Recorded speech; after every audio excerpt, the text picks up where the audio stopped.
my agent is on localhost 1002. We will simply use this code. We have already used this earlier. Now when I run this and I give a message, what is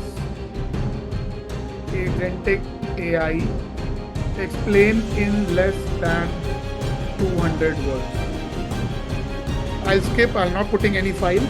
Now this prompt will go in the agent, all of you. Agent will pass it on to the LLM, which is running on Ollama Serve.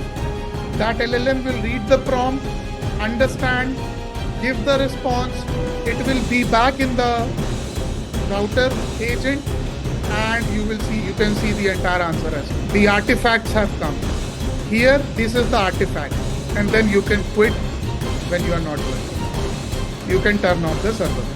So this is how you build your own A2A server and work with it. Now, in this A2A server, where you have agent.py, here all of you can implement your MCP server.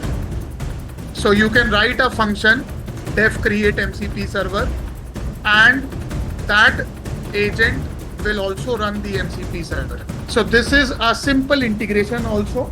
Once you are done with setting up your A2A server, you can put your MCP tools, etc. in that agent.py, and it will automatically run because of automated capability discovery through agent card.